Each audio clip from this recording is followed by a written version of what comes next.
Welcome back to Energetically You. I'm your host, Megan Swan, a wellness coach and consultant. I'm the founder of Megan Swan Wellness and a sustainable integrated wellness approach. This is a podcast where we focus on healthy habits, abundant mindset, and optimal wellness, all in hopes of getting us to a more aligned and empowered place. Today, I'm excited to interview Tanya Cole-Lesnick. She has been a psychotherapist and coach since 1995. She received her master's in social work from New York University after group therapy changed her life. This is really what we're going to kind of focus on today, are the benefits and fears around doing group work. So excited. She has extensive experience in outpatient hospital mental health, private practice, and wellness center settings. For those experiences over the years, she has identified her most important focus, helping people to clear energetic clutter so that they can focus on what matters most to them. Amazing. She does this by helping clients to access and honor their truth, to change habits that don't serve them, and to heal faulty narratives so that they are living in alignment inside and out. Her work revolves around a combination of intimate therapeutic groups and individual sessions, as the sharing of inner worlds and being human together in a safe space and a chance to process whatever comes up separately until clients are ready to share those details in the group is an incredibly powerful combination that leads to lasting transformation. Amazing. So let's dive in. Welcome, Tanya. I'm so excited to have you here and to get to know you better. Why don't you start by telling us a little bit about your journey and how you got to where you are today in the way that you think makes the most sense for your current place. Yeah, sure. So I actually started my career as a graphic designer. And really? Yeah, so during that time when I was in my mid-20s, I was really longing for a long-term love relationship, and it wasn't happening for me, and I didn't understand what was in the way and wanted to start to explore that. I did not immediately go towards the idea of therapy because I think at that time I did feel a lot of stigma and saw it as something that was maybe for other people, but perhaps my problems were not quite legit enough for therapy. Mm-hmm. But with a few sort of things as my life was evolving, finally did go towards the idea of therapy and started to work with a woman who also ran a group therapy. And so pretty early on, she suggested that I add group therapy to the mix. And so I did a combination of working with her individually and group as well. That process changed my life so significantly that I actually left my career as a graphic designer and went back to school, became a therapist, and have been dedicating my life to helping other people have transformation in their life towards whatever it is that they want most of all for the past, it's been more than 27 years now. So wow. Well, so can you tell us a little bit more about your personal healing journey and like what was the blockage, if you don't mind? Yeah, absolutely. So I went into the group and the therapeutic experience really feeling pretty flawed. I felt like the reason why I wasn't connecting to somebody for a long-term love relationship was because there was something wrong with me. And what happened in that process is I, in the group situation, started to connect to people who had insecurities of their own, but I could see how amazing they were. And so starting to realize, excuse me, some of those insecurities were not really about any of us. It was about the human condition, and started to learn about myself and what it meant to have needs and what the impact of having grown up in the family that I grew up in, what the impact of that was.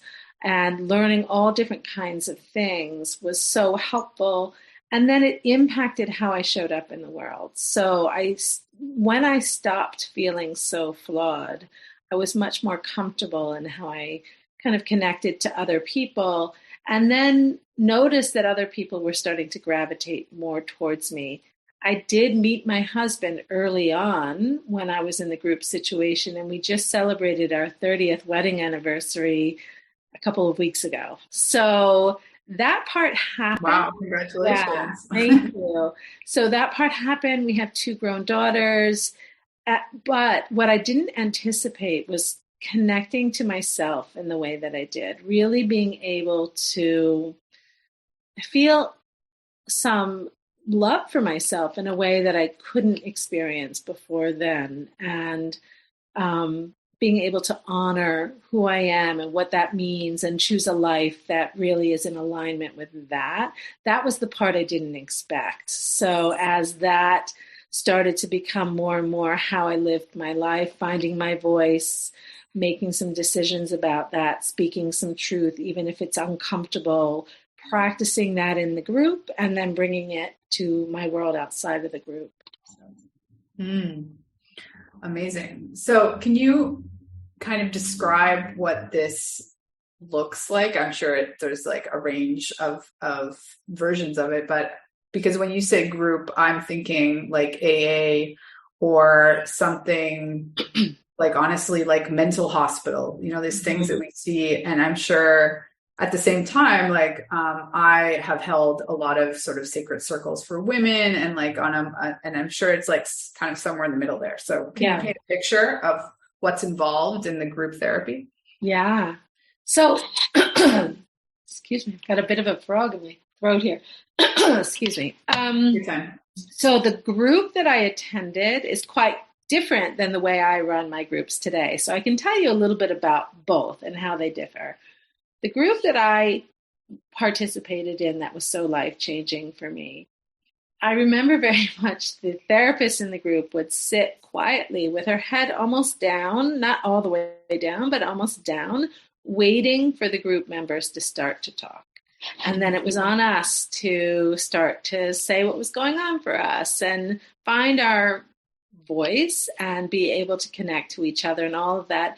And she would intervene here and there if it felt like it would be helpful for her to intervene. But she really left a lot of that up to us to start to connect. And that group was full of very high functioning people. A lot of, I would say everybody in the group had some career that they were pretty successful in. And so the overlap, I used to try to come to what the overlap might be with all of that us. And I think there was a certain level of inner critic that we were all working on, conditioning that we each had from our own childhoods that we were all working on, maybe some level of anxiety that was in the way, but not so intense that it was the overarching thing. It was just a piece of what we were bringing to that.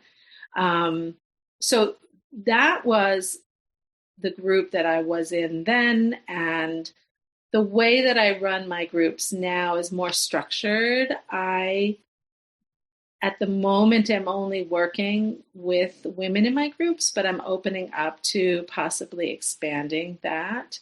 And I often offer people a topic for that session. So it's much more structured than the group that I was in. And the topics are always related to somehow being human. The topic that I'm offering this week is your inner critic.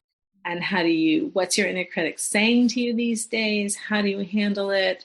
What might be a value that your inner critic is offering you? And that kind of gets us going on a conversation. And usually what happens is they bring in what's going on now currently in their lives, and we support each other as everybody's journeying towards what they want and the goals that they have set for themselves. And Yeah, and if there's anything pressing or anything that somebody does want to share about their journey, we have this accountability piece because we're all together. We celebrate each other. We celebrate progress made. Um, and I actually just added a WhatsApp chat to my group because they've really talked about wanting a little extra chance to connect with each other during the week. So very different from the group that I was a part of in those days. Back in the day, we were not allowed to have a relationship outside of group. It wasn't something we had to sign a contract about that. I don't have that kind of a rigid guideline with that because I think these connections are so powerful. Okay, so many follow-up questions. First, because you just touched on it, do you think that because you are sort of between the worlds of psychotherapy and coaching, is that shifting? How are you seeing it opening, as I'm guessing where it's going, is being less dogmatic? I don't know if that's the right word. Mm-hmm. Yeah, it definitely is shifting for me. I'm realizing for myself and my work that I lean more towards the coaching work. It feels like it's always been a more natural fit for me, and starting to understand what's the value that my 27 years of history in as a psychotherapist can bring to the work that I do and inform the work that I do, but where is it too limiting and too confining, and really moving towards coaching the tool that I use, that I lead with. Mm. Okay, so let's imagine, because I've always loved group work, and I'm a relatively public person. I'm very introverted, but I always have been very public and not shy in a lot of ways. What do you say to someone who you're working with? They're like completely against the idea or deathly afraid of appearing or being vulnerable, or speaking something that they haven't worked out with anyone except you in public or in this group first? Yeah, happens all the time. It does take some convincing often when I'm working with somebody to let them know that I think group work would be really helpful addition to the work that they're doing. And I'm trying to get better at even explaining some of the benefits that I see. Why do I think that that would be more powerful to add that in? So often I do get a lot of resistance. I actually made a little documentary that lives on my website of my own story about how group therapy changed my life. And so now I have that as a tool that I can offer to people. And I think when they see sort of me speaking about it from such an authentic place, because it was such a pivotal time in my life and it really impacted me in such a huge way, I think it helps people feel a little bit less afraid. And I have had the situation where I've talked to people about doing group for a while and they resist, and then get into group and they're like, oh, okay, now I get it. So I think that there is some reality to people are going to be ready when they're ready. And there's often a leap of faith part of it where, like what happened with me when I agreed to join the group, I was terrified at the idea of it, but I was building trust with this therapist. So I decided that I trusted her. There was a part of me that was intrigued. So I went for it with a lot of apprehensive thoughts. So yeah, I imagine you're given the space to sort of just be a witness at first, and you're not obligated to open up at any given point. I mean, it's all voluntary, right? Absolutely. And that's the other thing, right? That nobody needs to share anything that they're not ready to share. I think that people do find fairly early on that it feels good. The connections feel good. I pride myself in creating a safe space, and that there is a certain level of communication that happens there that's different than what happens in the rest of the world. But that usually that different than what happens publicly in places that are not as sacred. So I think when people notice that there is some comfort amongst the members, because I do kind of, right now, I allow people to join a group that already exists. So some of the people already know each other and some people don't, which can be a little bit off-putting to people. But on the other hand, it is parallel to what happens in real life outside of group, where you're maybe connecting to a group of people who already know each other and what's that like. And so if somebody new is coming in to a group and getting to know some people that have already been having this experience together, they can witness a certain comfort level and a certain trust in each other. And it doesn't mean they have to go there before they're ready, but I think it helps them start to feel like it's a safe, really feel in their bodies that it's a safe space. Mm-hmm. Can you break down for us a little bit from a psychological perspective, like on the one hand, why, it's like one of the most common fears, speaking in public in general, and then like something about very personal and vulnerable, it's even worse. And at the same time that as humans, it's so powerful and healing for us to feel seen and heard and understood. Yeah. It's, well, people are terrified about it, for sure. And I think people say, well, I don't want to share all my stuff with strangers. But what they don't realize is how quickly they don't stay strangers. They start to develop relationships with these people, and then it's different. So there is that. I was just sharing with you briefly that I just came back from a retreat that I went on, and I did a lot of my own personal growth work on this retreat.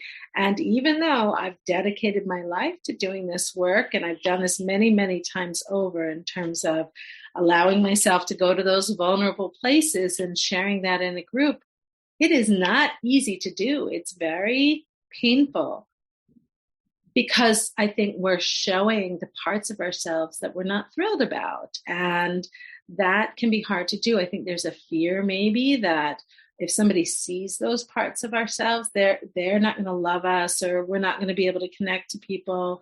And then the reverse happens. I think when I shared some of my vulnerable things, people said sometimes during the group feedback like, thank you, you've given me permission, or that really resonates with me, or would approach me outside of our group sessions and to say, that thing that you said really stuck with me. I really relate to that. And so it's those other communications that help us. And I think that's what happened to me early on in that group. It helps us realize, oh, me sharing that stuff doesn't make me unlovable. It's actually the opposite. It helps. And I think Brene Brown has said, it's like vulnerability is like the glue that holds us together, a relationship or something like that. So yeah, it's so, so powerful, but hard to do. Yeah. So you mentioned sort of the ebb and flow of people coming in and out. Like in general, do you sort of have guidelines or rules around like how long someone's in the group work for, or it really depends on the individual? For now, it depends on the individual. I am moving towards creating more structured packages so that people are committing to a combination of group and individual work for a period of time, and that we have some understanding of what our goals are during that time. That's what I'm moving towards. It's still going to have an organic flow to it. It's just how I run groups. But it's going to give us a bit more of a framework. I think right now I will have people come in at certain points so that the group members that exist know they're not going to have somebody new showing up or the possibility of it in every session, but I will let them know, and somebody who is coming into it knows that they're coming into a situation where people have been a little bit more established over time, and that's part of what we work on is how does that feel? What comes up for you? So, yeah. Yeah. And I love that you kind of give the topics. I'm curious because just personally in my own experience of being in these, the word containers kind of becoming less popular, but groups, it's always been around a very specific shared objective of some sort. And so how much you sort of curate the group to make sure, or, in the hopes that it's as profound for everyone, or, like that's not the, like your common denominator of your personal group where, it was like an inner critic. Everybody was particularly hard on themselves. Yeah, I think I do tend to attract in my practice overall people who are hard on themselves, have perfectionistic tendencies, struggle to put themselves first, that kind of thing. So I don't know whether that's just because that's been mine to work on and that's who I attract. And so when I put my groups together, I don't curate too carefully, because there is kind of this natural sorting that seems to happen in my practice overall. But in terms of what people are going through, I would say typically my groups, I have people in their 30s to 60s in the group. Occasionally, I do have somebody younger join the group. Sometimes it works great, sometimes it doesn't.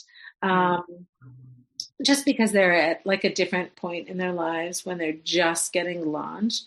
But there's a lovely thing that can happen sometimes, which is the younger people might represent more the children to some of the people in the group, and they do some processing in that way. So it can be really powerful and helpful.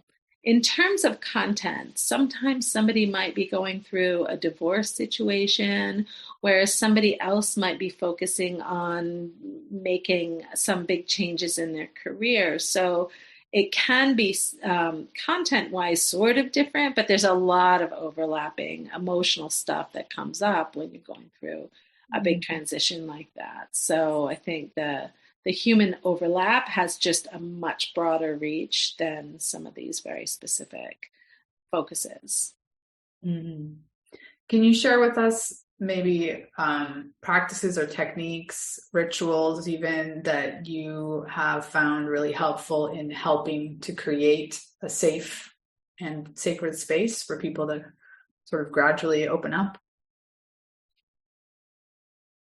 Well, I think part of the structure can help people feel safe. So each person has a turn to share, and I remind people that they can share whatever feels okay to them to share. They don't need to share any more. People could pass. I guess, honestly, I have not focused so much on, saying if you don't want to share it all, you don't have to. That hasn't really seemed to be a thing. But I often will. Everybody you work with wants to share. Well, in the group, they will share something, but I might work with them. Often I'll work with them individually a bit too. So we can process what came up with group. So for example, one of the people in my group hasn't shared what she does for a living that I think would be of interest to the group. And it's not mine to share. I'm not going to put her on the spot at all or anything like that. But I'm curious about it. And so when we have a chance to meet individually, I want to ask her about, well, what is that about? Is there something? So I think that the ongoing communication that happens separately can help people sort of feel ready to bring something to group or not. And they can also let me know where they're at. And I can let them know what might be helpful to bring to group and what might not be helpful. Somebody else shared with me that in group, her inner critic is kind of going, and she is feeling a bit more like she's performing in group. And that happens outside of group. So I want to support her in starting to deal with that while it's happening as best she can, because that's going to help her work through it, which is scary. So this is going to be an ongoing communication separately with us, and we'll see where she starts to bring things to group. So I think maybe people will share more superficial stuff if they're not feeling ready to get into the deeper stuff. And I don't push for that unless there's something very specific that I've been working on with somebody that they know that's their crutch and that they really want to work on that. Then we'll make that transparent even to the group if that's where the person is and they're ready for that. Mm-hmm. So full circle, can you go back and think of, was there something somebody said or a moment that your perspective of, you not needing therapy or your issues not being therapy worthy, that you were willing to try it? Was it something somebody said? Yeah, it's actually what happened for me. I used to smoke cigarettes at the time, and I wanted to quit smoking cigarettes. And the gym that I belonged to had a program that was included. You could join this program, which really turned out to be group therapy in a therapist's office about cigarettes. So there was a certain level of safety because we were all speaking about the same thing. Yeah. There was a limit to how deep we would get. But we did talk about emotionally what came up for us. So it was a little entree into it that got me thinking, maybe I could try it. So that really was, for me, what was a turning point in this process. I love that. Like a little sampler. Yeah, exactly. Yeah. And it felt safe. I really loved to be in that office. I really loved the conversations, and yeah, I was really into it. And then did it help you quit smoking? Yeah, I quit smoking, and that was over 30 years ago now. So, yeah. Wow.